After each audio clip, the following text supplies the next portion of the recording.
The doctor tried 4 times to save the dying billionaire. 4 times he failed.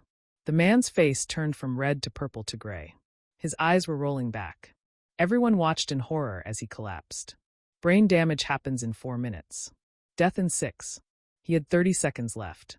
That's when a 26-year-old waitress pushed through the crowd and whispered, "I know another way." What happened next went viral worldwide, changed modern medicine forever, and proved that sometimes the oldest wisdom is the strongest medicine. This is the true story of the night a forgotten Chinese technique saved a Japanese billionaire's life, and how that single moment sparked a revolution that would save thousands more. Stay with me, because what you're about to hear will change how you see your own grandparents' wisdom forever. Welcome to Voice of Granny. While you are here, please hit the subscribe button and comment your view on the story and where you're watching from. Let me tell you a story that will change the way you think about the wisdom of our grandparents. It's a story about a single moment when everything hung in the balance, when modern knowledge failed, and when ancient wisdom became the difference between life and death. Picture this: the Golden Lotus, one of Chicago's most beautiful restaurants. Crystal chandeliers hanging from the ceiling, soft piano music floating through the air, and the gentle clink of expensive wine glasses. It was the kind of place where powerful people came to celebrate, to make deals, to feel important.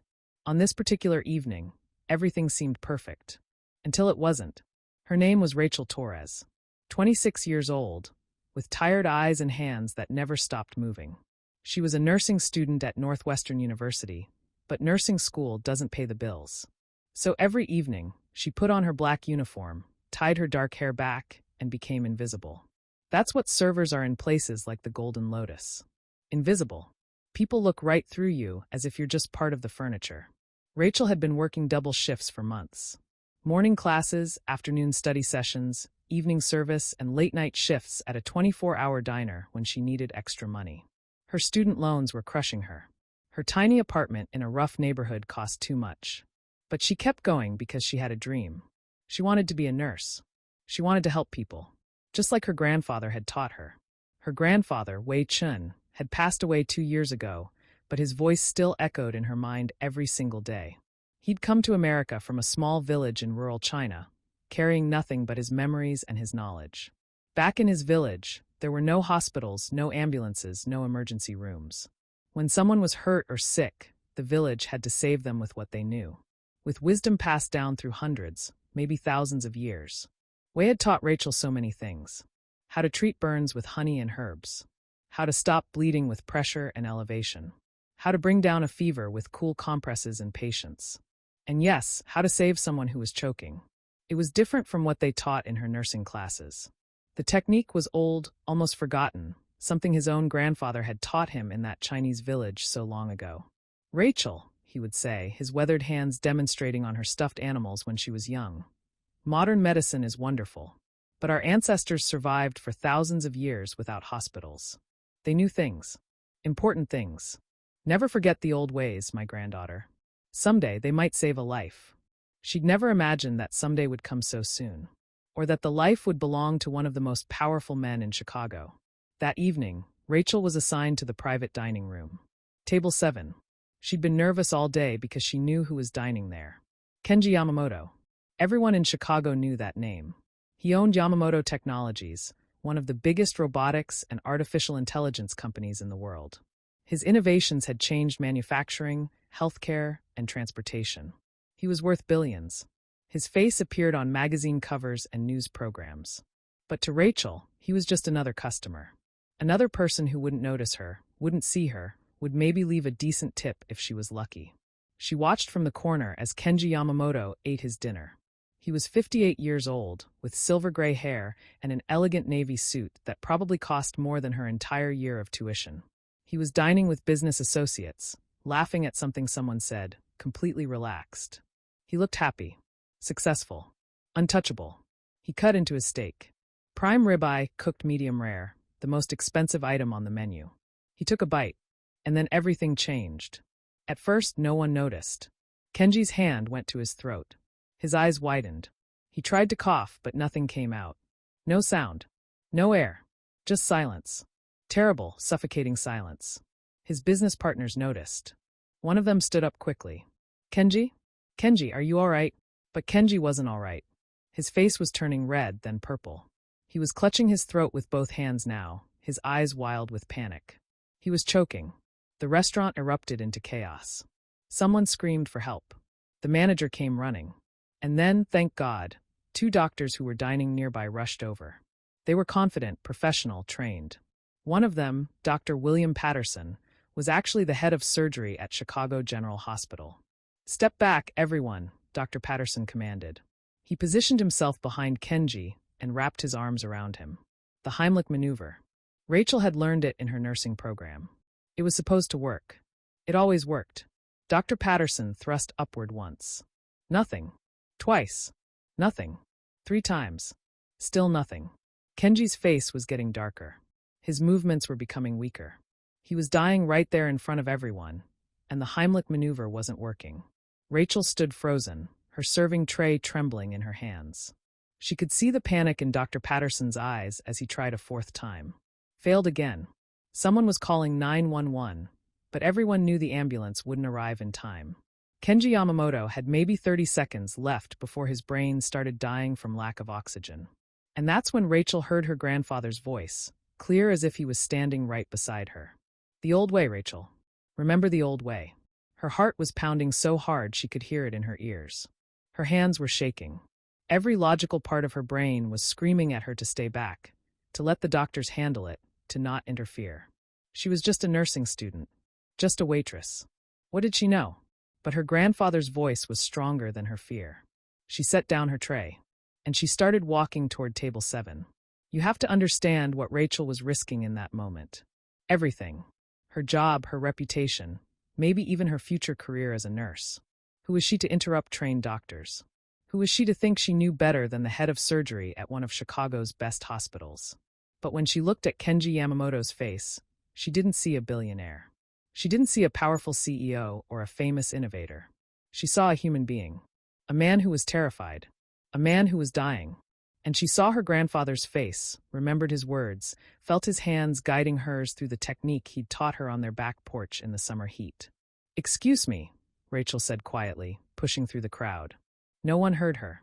Everyone was focused on Dr. Patterson, who was trying the Heimlich for the 5th time, desperation creeping into his professional demeanor. "Excuse me," Rachel said louder. "Please, I can help." Dr. Patterson glanced at her, his face red with exertion and frustration. "Miss, please step back. This is a medical emergency." "I know," Rachel said, her voice steadier now. "But there's another way. An old technique. Please let me try." The manager of the Golden Lotus appeared at her elbow, his face pale with panic. "Rachel, what are you doing? Get back to the kitchen right now." But Rachel didn't move. She locked eyes with Dr. Patterson. "Please. He's running out of time." Maybe it was the certainty in her voice. Maybe it was the fact that nothing else was working. Or maybe it was just desperation. But Dr. Patterson stepped aside. 30 seconds, he said. "If this doesn't work, I'm taking over again." Rachel's hands were shaking as she moved to Kenji's side. He was barely conscious now, his eyes rolling back, his body starting to go limp. She had one chance. One moment to honor her grandfather's memory, to prove that the old ways still mattered. She didn't stand behind Kenji like Dr. Patterson had done. Instead, she gently but firmly guided him forward, bending him at the waist until his upper body was almost parallel to the floor. Around her, she heard gasps. Someone said, "What is she doing? That's not right." But Rachel blocked it all out. She positioned herself at Kenji's side, one hand supporting his chest, the other raised high. And then she heard her grandfather's voice again, as clear as the day he'd taught her. 5 strikes, Rachel. Heel of your hand between the shoulder blades. Firm. Sharp. Let gravity help you. The old way works because it trusts the body and the earth working together. Rachel struck once. The sound echoed through the silent restaurant. Nothing happened. Twice. Still nothing. Kenji's body was getting heavier in her arm. 3 times. Someone in the crowd sobbed. 4 times. Rachel's own vision was blurring with tears. Had she been wrong? Had she just wasted precious seconds on an old folk remedy while a man died? But then she heard her grandfather's final instruction. The 5th strike, Rachel. This one is different. Harder. More focused. You combine the downward force with an inward angle. You must believe it will work. Rachel raised her hand one last time. She took a breath, and she struck with everything she had, combining the downward motion with that slight inward push, just as Wei had taught her. For one horrible heartbeat, nothing happened. And then Kenji Yamamoto lurched forward with a violent, gasping cough. The piece of steak shot from his mouth and hit the floor with a wet sound that was the most beautiful thing Rachel had ever heard. Air rushed into Kenji's lungs. He gasped, coughed, gasped again. Each breath was ragged and desperate, but it was breath. It was life. The restaurant exploded with sound. People were crying, shouting, applauding. Dr. Patterson immediately began checking Kenji's vital signs, his professional mask back in place, but Rachel could see the shock in his eyes. Kenji slowly straightened, supported by Rachel and the doctor. His face was returning to its normal color, though his expensive suit was rumpled and his hair was disheveled. He looked more human than he probably had in years. Vulnerable. Grateful. Alive. He turned to look at Rachel, and his dark eyes filled with tears. "You," he managed, his voice hoarse and broken. "You saved my life." Rachel felt her knees go weak. The adrenaline was draining from her body, leaving her shaky and lightheaded. My grandfather taught me. It's an old Chinese technique. I didn't know if it would work." Kenji reached out and took both of her hands in his. They were trembling, just like hers. This man who commanded boardrooms and negotiated billion-dollar deals was shaking like a leaf. "What's your name?" he asked. "Rachel. Rachel Torres." "Rachel Torres," Kenji repeated, his voice full of wonder. "The doctors tried to save me. Trained professionals with all their modern knowledge. But it was you, eh?" He paused, looking at her uniform. "A waitress," Rachel finished quietly. "I'm also a nursing student at Northwestern." "A nursing student," Kenji said, fresh tears spilling down his cheeks. "Who knew something they didn't. Who honored the wisdom of her grandfather." He pressed her hands to his chest, his heart still racing beneath her palms. "You didn't just save my life, Rachel. You taught me something I'd forgotten. Something I'd spent my whole adult life ignoring." Rachel didn't understand what he meant. Not yet. But she would soon learn that Kenji Yamamoto had his own complicated relationship with ancient wisdom, with cultural heritage, with the teachings of his own ancestors. And that this moment would change both of their lives forever. The ambulance arrived, sirens wailing. Paramedics rushed in with equipment and urgent questions. But before they could take him away, Kenji pulled out his wallet with shaking hands and pressed a business card into Rachel's palm. "Call me tomorrow," he said urgently. "Please. This conversation isn't over." Rachel didn't sleep that night. How could she? She sat in her cramped apartment, her two roommates blessedly asleep for once, and stared at the business card. Kenji Yamamoto, Chief Executive Officer, Yamamoto Technologies. And below that, a personal cell phone number written in his own hand. But it wasn't just the card keeping her awake. It was what happened after the ambulance took Kenji away. Someone in the restaurant had filmed everything. The whole incident. Rachel didn't know who, didn't know when. But within an hour, the video was everywhere. Twitter, Facebook, Instagram, TikTok. The hashtag that was trending worldwide was Chinese Rescue. Rachel watched the shaky footage on her roommate's laptop, her stomach churning. There she was, pushing past the doctors, bending Kenji forward, delivering those 5 precise strikes. The audio captured everything. Kenji's desperate silence, the crowd's horrified gasps, and then his miraculous cough as air rushed back into his lungs. The comments were overwhelming. Thousands of them, multiplying by the minute. "This is incredible. Why don't they teach this in medical school? Ancient Chinese medicine saving lives in the modern world. This is what cultural preservation looks like." That positioning was genius. Using gravity to assist. Why didn't the Heimlich work? But there were critical comments too. Harsh ones. She got lucky. She could have injured him seriously. Where's her medical license? This is dangerous. The Heimlich is the proven method. This is just folk medicine that happened to work. Rachel felt sick. She wasn't ready for this. She was nobody. A tired nursing student working tables to survive. She wasn't a hero. She'd just done what her grandfather taught her. Her phone started ringing at 6 in the morning. Unknown numbers, over and over. Finally, she answered one. "Rachel Torres? This is Jennifer Wu from Good Morning America. We'd love to have you on the show tomorrow to discuss the rescue technique you used. The whole country is talking about you." Rachel hung up without answering. But the calls kept coming. The New York Times, CNN, The Today Show, local news stations, medical journals. Everyone wanted to talk to her, to interview her, to understand what she'd done. At 7:30, her phone rang again. This time, the caller ID said K. Yamamoto. Her heart jumped into her throat. "Hello," she answered, her voice rough from lack of sleep. "Rachel." Kenji's voice was still hoarse but full of energy. "I hope I didn't wake you. I couldn't wait any longer to talk." "I haven't slept," Rachel admitted. "The video. Everyone's calling me. I don't know what to do." "I know," Kenji said gently. "The same thing is happening to me. But Rachel, this is important. What you did last night wasn't just about saving my life. You proved something the world needs to understand." Rachel heard papers rustling on his end. "I spent the night thinking. About my father, about my grandfather, about everything I've lost chasing success in America." "I don't understand," Rachel said. Kenji took a shaky breath. "My family is from Kyoto, Japan. My grandfather was a traditional healer. He knew techniques passed down through generations. Acupressure points, herbal remedies, ancient methods of treating injuries and illness. When I was young, he tried to teach me. But I was embarrassed. I wanted to be modern, American, successful. I rejected it all." Rachel felt tears prick her eyes. This sounded so familiar. "I came to America for university," Kenji continued. "I got my engineering degree, started my company, built my empire. I became exactly what I thought I should be. Successful. Powerful. American. But I lost something along the way. I lost my connection to where I came from, to the wisdom my grandfather tried to give me. And last night," Rachel whispered, "last night, a nursing student saved my life using the exact kind of traditional knowledge I'd spent 40 years rejecting.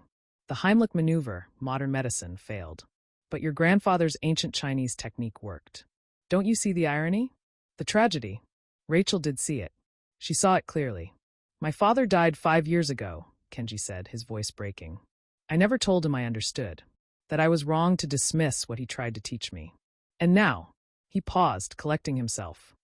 "Now a stranger has given me a second chance. Not just at life, but at understanding who I really am." "Kenji," Rachel said softly, "I just did what my grandfather taught me. That's all." "That's everything," Kenji corrected. "Your grandfather preserved knowledge that saved my life. How many other people die every year who could be saved if more people knew these techniques? How many grandparents are trying to pass down wisdom while their grandchildren ignore them, just like I did?" Rachel felt something stirring in her chest. A sense of purpose she hadn't felt since her grandfather died. "Rachel, I want to do something," Kenji said.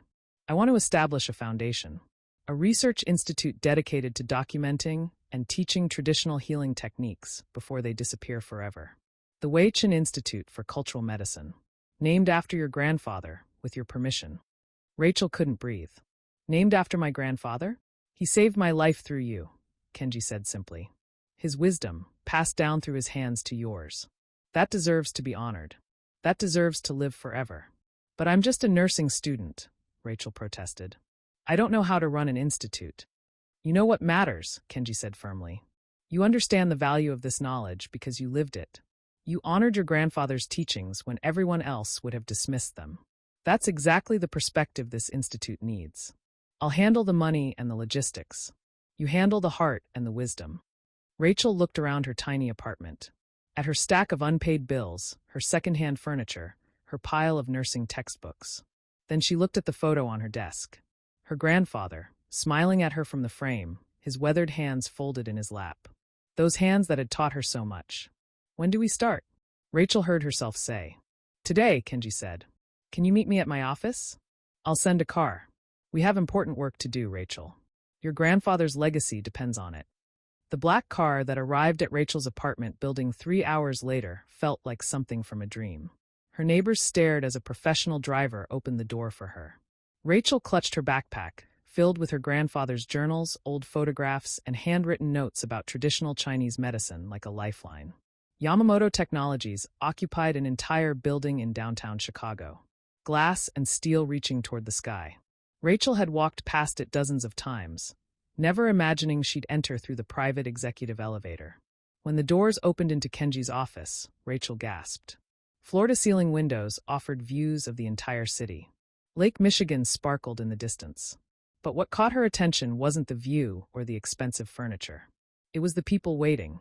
Dr. William Patterson stood near the windows, looking considerably more humble than he had at the restaurant. Next to him was a woman in her 50s with kind eyes and an air of authority, and a younger woman with a camera slung over her shoulder. Rachel, Kenji said warmly, dressed in casual clothes now instead of his business suit. The bruising on his throat was visible, dark purple and yellow marks that made Rachel wince. Thank you for coming. I have some people I want you to meet. Dr. Patterson stepped forward first. Miss Torres, I owe you an apology. Last night, I dismissed you because you weren't a doctor. I let my training blind me to the possibility that someone else might have knowledge I didn't.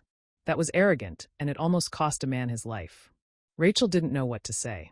This man was famous in Chicago, a brilliant surgeon, and he was apologizing to her? You were trying to help, Rachel said quietly. That's what matters. I was trying to prove I was the expert, Dr. Patterson corrected. You taught me humility. Now I'd like to learn from you if you'll teach me. The woman with kind eyes stepped forward next. I'm Dr. Lisa Hamilton, Chief of Emergency Medicine at Chicago General. I've spent the last 12 hours reviewing the footage of your technique and consulting with colleagues around the world. What you did, Rachel, it shouldn't have worked according to our current understanding. But it did. We need to understand why. The younger woman with the camera smiled. And I'm Iris Park. I'm a documentary filmmaker. I want to tell this story, Rachel. Your grandfather's wisdom, this institute, everything. The world needs to see this. Rachel felt overwhelmed. I don't understand. Yesterday I was just trying to survive. Now there's a documentary. Kenji guided her to a comfortable chair. Yesterday you proved that ancient wisdom has modern applications. Today we scale it. Dr. Patterson has agreed to lead medical research into what we're calling the Waitress method. Dr. Hamilton will develop training protocols for emergency responders. Iris will document everything. And you, he smiled, you'll be the Institute's Director of Traditional Medicine Research. But I need to finish nursing school, Rachel protested. I have classes, clinical rotations, my degree. Already handled, Kenji said gently. I've spoken with Northwestern. They're creating a special program that will allow you to complete your nursing degree while working with the Institute. Your research will count toward your thesis. You'll graduate with both your degree and real-world experience in cultural medicine preservation. Rachel felt tears starting. Why are you doing all this? Kenji sat down across from her, his expression serious. Because 40 years ago, my grandfather tried to teach me about pressure points that could stop pain, about herbs that could heal wounds, about meditation techniques that could calm panic. I laughed at him. I told him that was old-fashioned nonsense. That America had better ways. He touched his bruised throat. Last night, modern American medicine failed me. The Heimlich maneuver, performed by one of the best surgeons in Chicago, didn't work. But your grandfather's ancient Chinese technique did. That's not coincidence, Rachel. That's wisdom. Tested over thousands of years, refined through countless lives saved. And we're losing it. Dr. Hamilton nodded. Every day, elderly people die taking traditional knowledge with them. Immigrants' children reject their parents' teachings, wanting to be American. Indigenous communities lose their healers. It's a tragedy. What we're doing here could change that. How? Rachel asked. We document everything, Kenji explained. Your grandfather's techniques, yes. But also traditional healing methods from other cultures. Native American medicine. African tribal remedies. Pacific Islander techniques. Japanese healing arts. Indian Ayurvedic practices. We find the elders who still know these things. We record them. We test them scientifically. We teach them. We preserve them. I'm committing $50 million as initial funding, Kenji added. More if we need it. This is my life's new purpose, Rachel. Money without meaning is just paper. This gives it meaning. The meeting lasted for hours. They discussed research protocols, funding structures, partnerships with universities. Rachel's head spun with the scale of it all. But every time she felt overwhelmed, she looked at her grandfather's photo in her bag and felt his steady presence. By the time she left Kenji's office that evening, they'd laid the groundwork for something extraordinary. The Waitress Institute for Cultural Medicine would launch in 6 months. Dr. Patterson would lead clinical trials. Dr. Hamilton would train first responders. Iris would create a documentary series. And Rachel would travel the world, finding elders, recording knowledge, preserving wisdom. 3 months later, Rachel stood in front of a packed auditorium at Northwestern University. Medical professionals, nursing students, journalists, and cultural preservation experts filled every seat. Kenji sat in the front row, his throat fully healed now. Next to him sat his elderly mother, who'd flown in from Japan specifically for this event. She'd brought with her an ancient text her father had kept, full of traditional healing techniques she thought would die with her generation. Traditional knowledge isn't superstition, Rachel said, her voice steady and clear. It's tested wisdom. What we call modern medicine is often just rediscovering what our ancestors already knew. She clicked to the next slide, showing her grandfather's photograph. Waitress understood that healing comes from many sources. The Waitress method works because it combines gravity, positioning, and precise pressure application in ways the Heimlich maneuver doesn't address. Dr. Hamilton stood and took over. We've now successfully used the Waitress method in 61 emergency situations where traditional interventions failed. That's 61 lives saved by ancient Chinese wisdom. We're incorporating it into emergency medical training nationwide. The audience erupted in applause. After the presentation, reporters crowded around. One of them asked Kenji, "Mr. Yamamoto, you've donated over $80 million to this institute. Why this cause specifically?" Kenji's answer was thoughtful and emotional. "For 40 years, I built a technology empire by forgetting my roots. I became successful by being American, by looking only forward, never back. I rejected my grandfather's teachings because I thought they were primitive, old-fashioned, useless." He paused, his voice thick. "Then a waitress saved my life using knowledge from a culture I'd dismissed. She reminded me that progress isn't about rejecting the past. It's about honoring all sources of wisdom. My grandfather tried to teach me that. Rachel's grandfather succeeded. This institute ensures that wisdom never dies." Another reporter turned to Rachel. "Miss Torres, you've gone from working tables to directing a major medical research institute. What would your grandfather think?"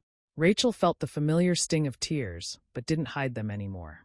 "He used to tell me, 'Rachel, when you forget where you come from, you lose part of yourself.' I think he'd say this work is sacred. Every time someone dismisses traditional knowledge as primitive or backward, humanity loses a tool for survival. We're building that toolkit back up, one technique at a time." The institute had grown beyond anything Rachel had imagined. She now led a team of 15 researchers documenting traditional knowledge from indigenous communities across 6 continents. They'd recorded over 300 healing techniques, everything from wound treatment to fever reduction to pain management, that were being scientifically validated and incorporated into modern medical practice. But what moved Rachel most were the letters. Thousands of them, from people around the world. An elderly Native American woman wrote, "My grandmother taught me how to set broken bones using oak splints and natural bindings. I thought this knowledge would die with me because my children weren't interested. Now your researchers have documented it. My grandmother's wisdom will live forever." A young man from Nigeria. "My father knows how to treat malaria using traditional herbs. Doctors said it was nonsense. But your institute tested it and found compounds that actually work. You've given my father's knowledge respect." A Vietnamese refugee. "I've been in America 40 years. My children don't speak Vietnamese, don't know our culture. But when your team came to interview me about traditional medicine, my grandchildren listened. For the first time, they were interested in where they came from." These letters reminded Rachel why this work mattered. It wasn't just about saving lives, though that was crucial. It was about dignity, about respect, about honoring the wisdom of people who'd been dismissed as backward or primitive. 6 months after the launch, something unexpected happened. Kenji called Rachel to his office, his voice excited. "You need to see this." When Rachel arrived, she found Kenji's office transformed. Traditional Japanese textiles hung on the walls. The scent of green tea filled the air. Photographs of his family, spanning generations, covered a memorial table. "I've been learning," Kenji explained, gesturing around the space. "Taking Japanese language lessons again. Reading my grandfather's journals. Understanding what I lost." He picked up an aged leather journal. "This belonged to my grandfather. It's full of healing techniques, pressure points, meditation practices. Things he tried to teach me 40 years ago." His voice cracked. "I'm learning them now, Rachel. Finally learning what he tried to give me." "He would be so proud," Rachel said softly. "So would yours," Kenji replied. He pulled out his phone and showed her a video. "Watch this." It was a news report from Japan. A young woman demonstrating the Waitress method to a room full of paramedics. The reporter was explaining how this ancient Chinese technique was revolutionizing emergency medicine worldwide. It's spreading, Kenji said, his eyes bright. Not just in America. Everywhere. Japan, China, Europe, Africa. Your grandfather's wisdom is saving lives on every continent. Rachel felt something break open in her chest. A grief she'd been carrying for 2 years finally found its release in tears of joy and pride. That evening, Kenji hosted a celebration at his penthouse apartment. It wasn't the usual business gathering. Instead, it was filled with people like Rachel. Children and grandchildren of immigrants. Indigenous people preserving their tribe's knowledge. Elders who'd finally found someone to listen to their wisdom. Rachel found herself talking to Kenji's mother, Yuki, who spoke through a translator.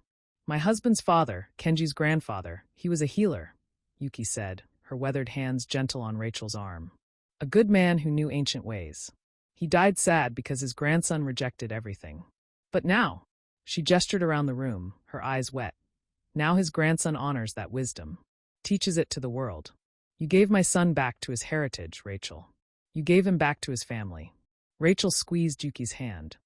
Your father-in-law and my grandfather, they would have been friends, I think. They are friends, Yuki said firmly. In the place where wisdom goes when we die, they are friends. And they are proud of their grandchildren. Later, Rachel stood at the windows, looking out over Chicago's glittering skyline. Kenji joined her, holding 2 cups of tea. Do you remember what you said to me at the restaurant? He asked. After you saved me? Rachel shook her head.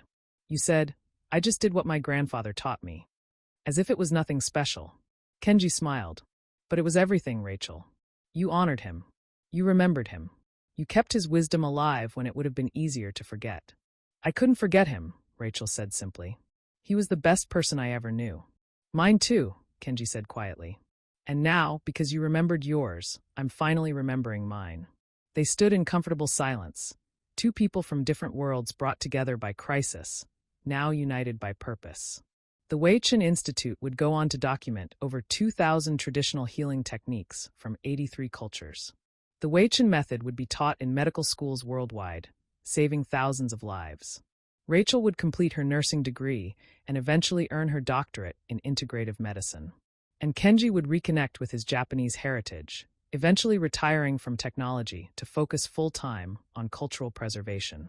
But that evening, they were just 2 people honoring their grandfather's memories. 2 people who understood that wisdom isn't measured by its age or its source, but by its ability to preserve human life and dignity. Rachel raised her teacup. To our grandfathers. Kenji raised his. And to the wisdom they gave us. May we pass it on to the next generation, and the next forever. Outside the windows, the city lights sparkled like stars. And somewhere, in whatever place wisdom goes when we die, 2 old men, one from China and one from Japan, smiled at what their grandchildren had built together. Remember, friends, the wisdom of our elders isn't old-fashioned. It's timeless. The techniques our grandparents knew aren't primitive. They're tested through thousands of years of human survival. And when we honor them, when we preserve them, when we pass them on, we keep a part of humanity alive that the modern world desperately needs. What wisdom did your grandparents teach you? What knowledge from your culture might save a life someday? Don't let it die. Remember it. Honor it. Share it. Because you never know when that ancient knowledge might be the difference between life and death. Thank you for reading this story. If it touched your heart, please share it with someone who needs to hear it.